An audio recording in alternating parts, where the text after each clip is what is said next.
Nobody sits us down and say, okay, congratulations, you've graduated from scrappy operator to strategic CEO. Please update your identity accordingly. Hey friends, welcome back. If you have been around for a while, you know I don't do a lot of recap content. I'm usually more interested in what's next than what just happened. But this one felt different. The Sustainable CEO Summit wrapped up and I've been sitting with it. And there's a few things I want to share with you today because I think they apply whether you're in the room or not. So grab something to drink, get comfortable because we're going a little deeper today. Because I think context matter here, especially if you were not there. Let me tell you a little bit more about the summit. The Sustainable CEO Summit was a free 3-day online event built around one central idea, that the way most founders are growing their business is quietly costing them more than they realize. Not an obvious dramatic way, in the slow accumulating way where one day you look up and realize you've built something impressive, you're also completely trapped inside. I brought together 27 experts, real operators and coaches and strategists to talk about 3 things: protecting your CEO energy, building the business that actually holds growth, and learning to lead as a supported CEO rather than a solo act holding everything together with sheer will. That was the container. And what happened inside, it confirmed a lot of what I already believed in and surprised me in a few ways I didn't expect. So let me take you through both. The things that nobody talked about when you're building something like this. I'll be honest with you, going into this summit, I had a very clear vision of what I wanted to look like. Not noisy, not a content dump, not people saying the same versions of the same thing. I wanted to feel like a real conversation between serious founders, the kind of conversation that actually moves something. And here's what I didn't anticipate. Building it the way I wanted to build required me to practice everything that I teach. Every single thing. I had to make decisions without everyone's input.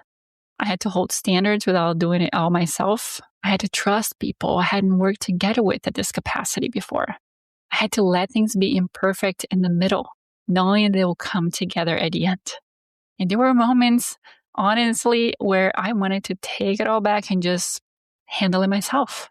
And if you ever delegated something and felt that urge, that exact moment where you feel that tightness in your chest and you think, it would just be faster if I did it. That moment is the whole thing. That is the pattern we are here to break. So the first lesson, and maybe the most personal one, is this. The work you teach will show up in your own business. It always does. And you don't get a pass just because you know the framework. Knowing the framework doesn't protect you from the identity. It just gives you a name for what's happening so you can catch it faster. I caught it faster. I still had to work through it. And honestly, I'm glad I did because it reminded me what actually feels like to be in that moment. And it made every conversation we had across the 3 days feel more grounded to me.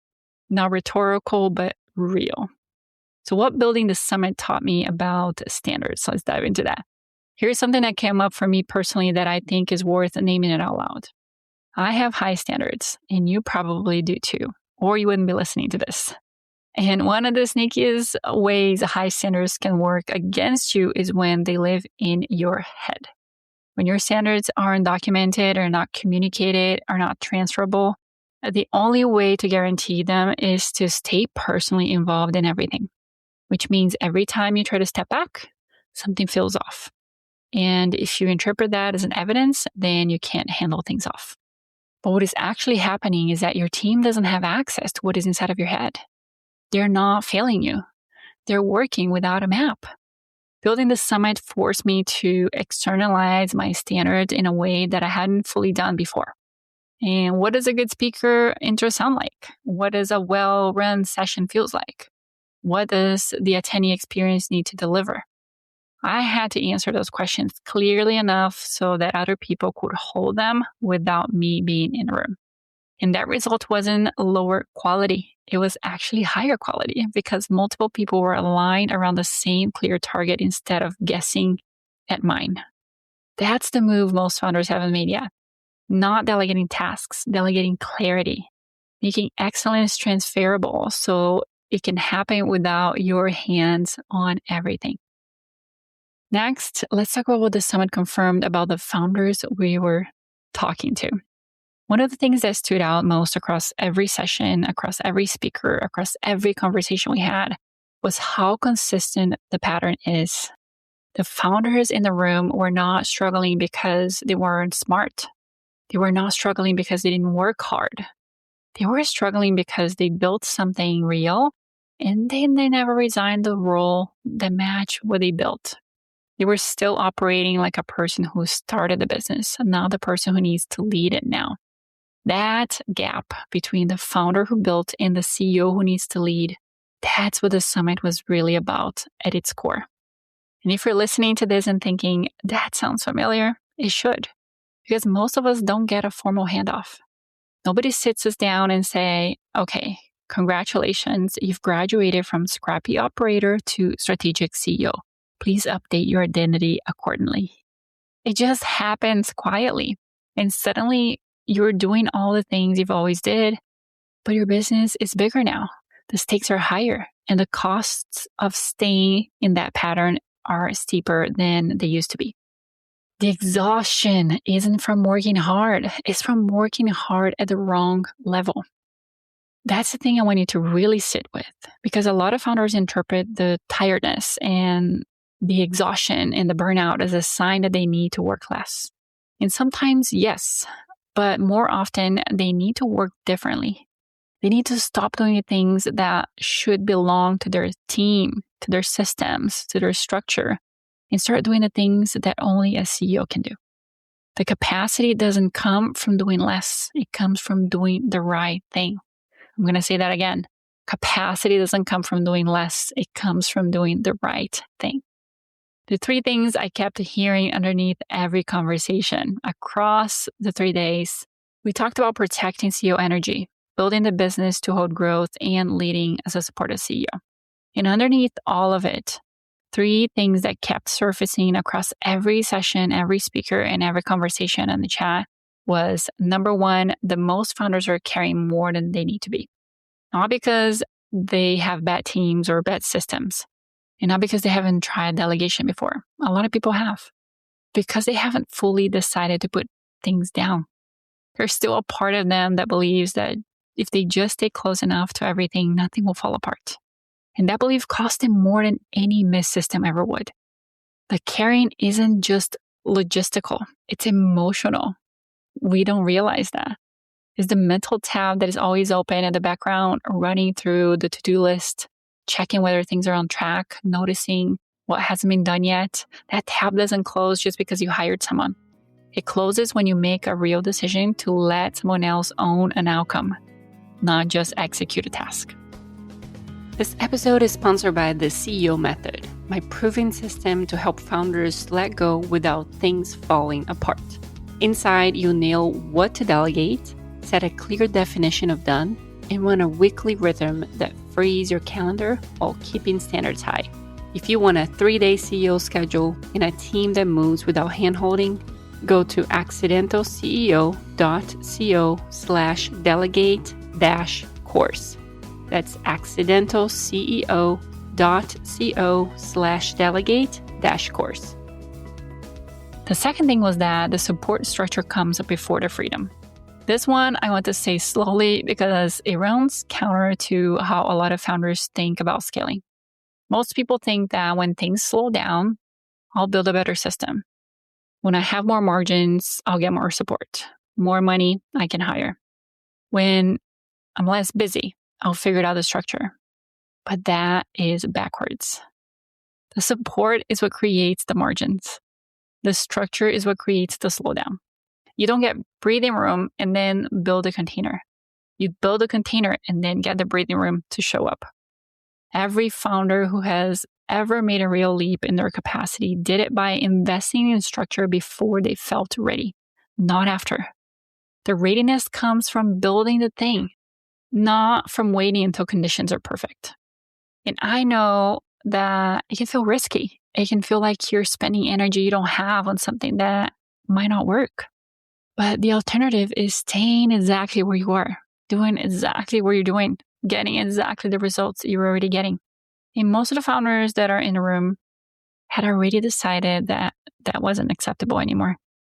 The third one was that leading as a supported CEO is a decision, not a destination. It is not something you arrived at after you figured everything out. It is not a level you unlock after you completed enough tasks or hit enough revenue milestones. It's something you choose repeatedly in the middle of the mess.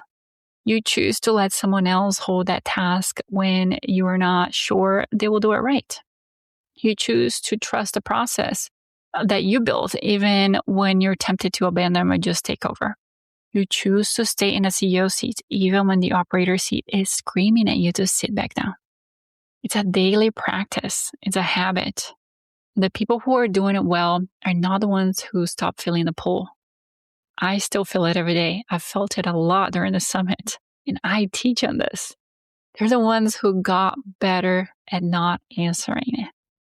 And the part that surprised me the most, I expected the tactical sessions to really land.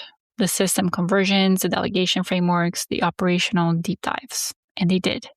What I didn't expect is how much the identity conversations would move people. The sessions about who you were being as a leader, not just what you're doing, those are the ones that created the most visible shift. Because most founders can tell you exactly what they need to change. They know they need to delegate more. They know they need better systems. They know they need to stop being the bottleneck. They know. The knowing isn't the problem. The problem is that there's an identity underneath the pattern that hasn't been updated yet. The part of them that still believes that their value comes from being the one who holds everything together.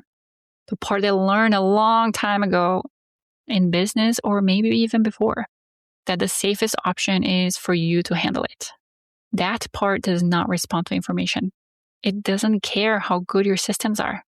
It will find a reason to take things back every single time because taking things back is how you learned to stay safe. And until that part gets addressed, the tactics don't stick. You can build the best delegation framework in the world and still end up redoing your team's work at 11 p.m. That's the work that makes this different from a productivity conversation. It's not about doing better. It's about doing things differently. It's about being different. And being different requires looking at who you were training yourself to be and deciding whether that identity is still serving your business that you're trying to build or not. One piece of the summit I want to highlight specifically is the Audacity Bridge Scholarship. We designed the scholarship to fund a female founder who is ready to implement, not just ready to consume inspiration. Someone who is already doing the real work, already delivering real results, but carrying gaps between what she knows she's capable of and how she's actually operating. We called it an Audacity Bridge because that's exactly what it is. A bridge between where she is and where she knows she should be. Not a rescue, not charity. It's a bridge for someone who is really ready to cross it. The criteria we use to select the recipient isn't about who had the hardest story or the biggest need. It was about readiness, specificity, the willingness to make the CEO level moves in the next 30 days, not someday. And I wanted to say this clearly. The scholarship is funded in part by the sponsors of the summit, which means the brands that chose to show up for this event didn't just buy a logo placement. They helped put a real resource in the hands of real founders. And that's the kind of alignment I want to build everything around. What I want you to take from this, even if you were not there, is here's the thing about summits, about any event really. The value is in the content. The content is almost always available somewhere else if you look for it. The value is in the decision you make because of what you heard. So I want to give you something concrete to take away from today's episode, even if you were not there live. There were 3 questions I want you to sit with. The first one is, where in your business are you still the operator when you should be the CEO? Not in theory, specifically.